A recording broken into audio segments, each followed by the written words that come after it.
Glory to God in the highest. Today, we want to discuss together this idea of glory and ask you to consider what glory is and what's worthwhile. The word glory means profound, weighty, significant. It's something worth celebrating, and we're going to ask you to consider what in this world is worth celebrating, and we're going to do it by talking about the Christmas story. The Christmas story is a story that we know well, but there's really two Christmas stories. A story of two kings. The first story you know very well. There's a young couple who's forced to travel in the midst of a pregnancy. After a long and arduous journey, when they finally arrive, she gives birth to a male child. She wraps him in cloth and lies him in a manger because there's no room for him in the end. And you know the story of how there were shepherds out in the fields nearby. These were the lowliest of most insignificant people, keeping watch over their flocks at night, when suddenly there was this heavenly choir, angels that appeared, praising God, and they were saying, "Glory to God in the highest." That phrase, "glory to God in the highest," signifies that, according to the angels, this birth of this newborn King Jesus was the most profound thing that God had ever done. You know that story, the story of the newborn king. But there's another story. It's a story also in the Bible of another king. His name, as history would come to know it, is Herod the Great. If you read, for instance, in Matthew chapter 2, you read about him. Say, after Jesus was born in Bethlehem in Judea during the time of King Herod, Magi from the east came to Jerusalem and asked, "Where is the one who's been born King of the Jews? We saw his star in the east and have come to worship him." When King Herod heard this, he was disturbed, and all Jerusalem with him. Who was this King Herod? We'll start with geography, get our place on the map. Herod was from a country called Edom. We're zooming in now. You can see the Middle East by the Mediterranean Sea. The nation of Israel was located about here in the time of Jesus. Edom, where Herod was from, was just to the south. Herod came from a family of privilege. His mother came from this city, Petra. It was known as the Rose of Arabia. It was a vast city of great wealth and privilege. Herod's father, when the Romans swept in to this part of the world to take it over, Herod's father, who was an influential and rich man, made friends with the Romans. And so they gave him great power, status, and influence. And as Herod grew up in the 70s BC, he received the finest of Roman education. Classical education in Latin, logic, all wonderful kinds of things. He became a very bright, talented, promising young man. In fact, by the time he was in his early 20s, the Roman government appointed him to be governor of Galilee. The region of Galilee is just at the very top of this map. You can see the Sea of Galilee there. And Herod became governor, appointed by the Romans. He had a very, very bright and promising future. There was a problem.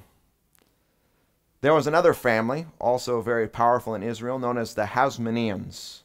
They were Israel nationalists and believed that God was on their side. And early into Herod's rule and reign in Galilee, in the city of Jerusalem, the Hasmoneans were able to kick the Romans out and seize control. Herod thought to himself this could be a moment where he himself might lose power if this Israel nationalism takes over, so he hatched a plan. He set sail for Rome with this idea that he would go there and he would persuade them to appoint him as King of the Jews. He went in the year 40 BC. He had a friend there, you might know his name, Mark Antony, who became his biggest advocate. Mark Antony went to the Roman Senate and convinced them to appoint Herod King of the Jews. And on that fateful day in 40 BC, history tells us that Mark Antony, another fellow by the name of Octavius, who would later be known as Caesar Augustus, ascended Capitoline in the city of Rome, which was the hill upon which Rome was built. And at that temple, the three of them sacrificed animals to the Roman gods, thus cementing Herod's friendship with Caesar Augustus and with Mark Antony. Herod returned with a huge Roman army, and they sieged Jerusalem. The siege lasted for 3 years. They cut off all the supplies around the city so that there was nothing coming in and out, starving the people out for that period of time. And after the 3 years were over, they scaled the walls, they attacked the city, they ransacked it, and Herod took his place as king of the Jews in Jerusalem. You can imagine what it must be like to be an outsider, to come in with an army, proclaim yourself to be king. How do you get people to be with you? How do you garner their allegiance? Herod did so by brute force. He had a wife at the time and a 3-year-old son. He decided for political reasons that they were no longer necessary. He banished his wife Doris and their 3-year-old son out of the country, and he married a Hasmonean princess named Mariamne. It was widely known that she was one of the most beautiful women in all the land, and the fact that he could marry that royalty meant that he now had allied himself in such a way that he thought he could gain much power and influence. This is a picture taken in modern times in the city of Jericho. Herod had a palace there. This was his swimming pool. It was unique because it was a double swimming pool. One day, he did for the first time what would happen repeatedly throughout his entire reign. He killed one of his own family members to make sure that he could maintain his spot on the throne. When Herod came to power in Jerusalem, he had a wife named Doris and a 3-year-old son. He realized that politically he needed to have a different wife. So he banished that first wife from his kingdom, and he married a Hasmonean princess named Mariamne. It was well known that she was one of the most beautiful women in the entire land, and he knew that by marrying her he could secure his power, and that's exactly what he did. In the city of Jericho, while they were staying there one time, Mariamne came with a simple request to her new husband. She had a younger brother named Aristobulus. Would you please give him a position of authority in Jerusalem? Herod thought that this was certainly a plot to conspire to kick him out of power.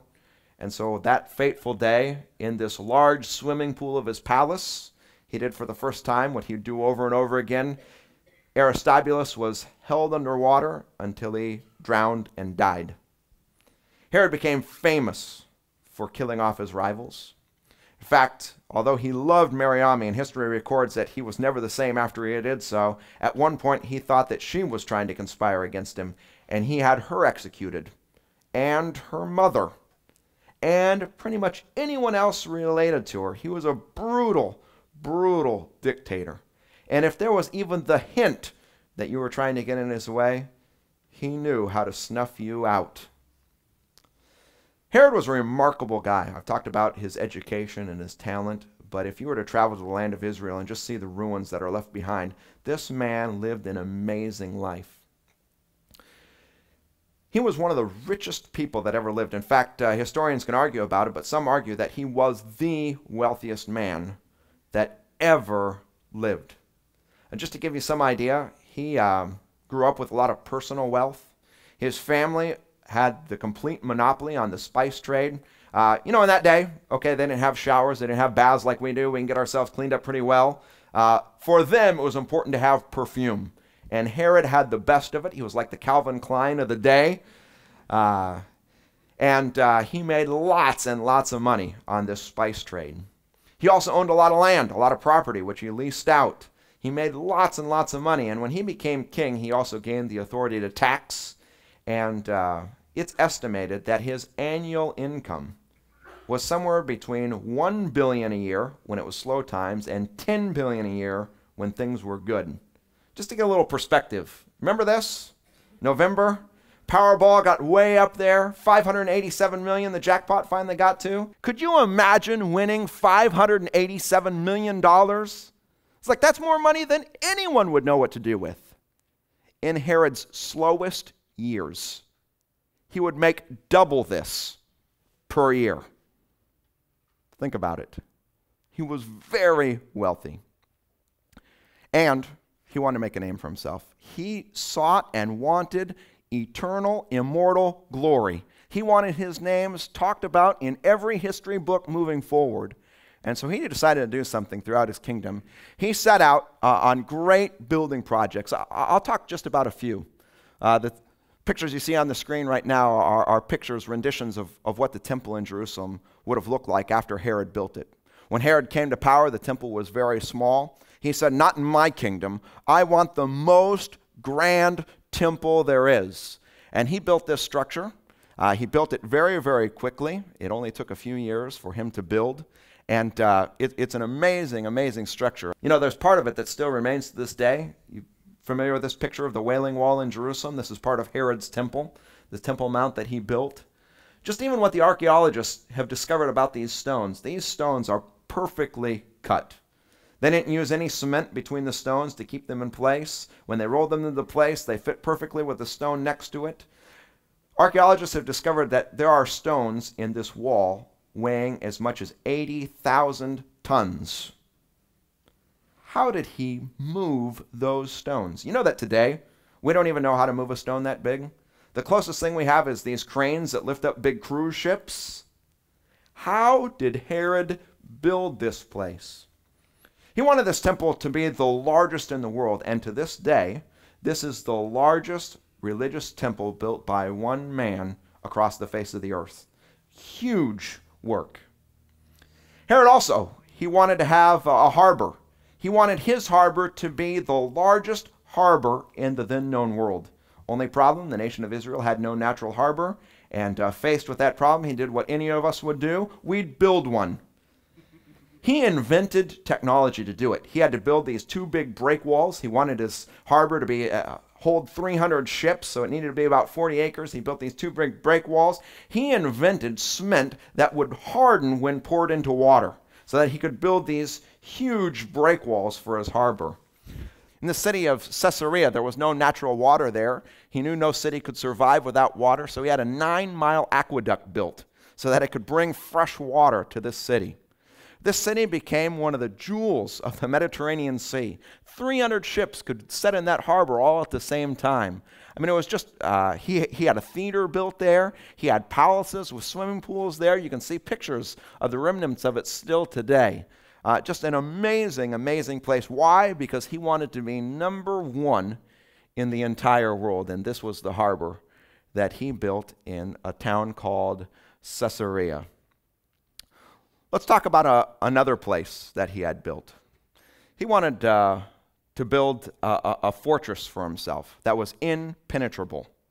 So he built this place called Masada up on a high cliff, a cliff that was almost impossible to get to. And there on the top of that cliff, he had the most ornate palaces of marble and granite and stone built. There were gardens and swimming pools and fresh water that was brought up there all the time. These are pictures of modern day, the remnants that remained there. He used to throw lavish parties on the top in the middle of an unforgiving desert. At the top of high cliffs, he had the most ornate, beautiful palace and all the modern conveniences. Check out this one. Halfway between the capital city of Jerusalem and his home country of Edom, he wanted to have a palace on top of a mountain. There was a problem. There was no mountain halfway between Jerusalem and his home country of Edom. Again, faced with that problem, he did what any of us would do. He actually had a mountain built. We don't know how he built this mountain. Presumably at one point there was a mountain somewhere else and it's gone, and now there's a mountain here. And on top of this mountain, he built the most fantastic palace. This palace, as you'll see, it had 4 towers to it. Inside of it, there were gardens. There was every modern convenience. He had warm rooms, cold rooms, tepid rooms. He had just every lavish thing. You can see this is a modern day picture of where that site was. You can see where his gardens were. He had chambers for servants. He wanted to be waited on hand and foot. And he would retreat to this mountain with every convenience and luxury, with people waiting upon him. Just to give you an idea, this picture here is a picture of the swimming pool he had built at the base of this mountain. It is 2 times the size of an Olympic swimming pool. In the middle, you can see it, there was an island. He would have boats that would boat him out to this island where he could have private meetings with important people.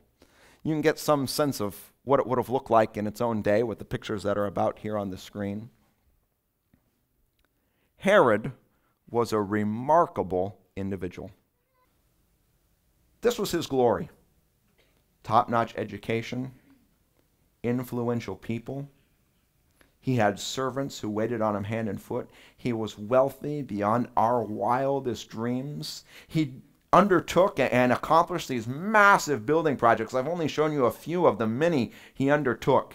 In just a few years, he transformed this entire nation and just made it the jewel of the world. This is a man who wanted his name written in history books. It was all about him. If you got in his way, he'd stomp you down. He's a remarkable, remarkable person in world history. This is the glory of the first king, King Herod.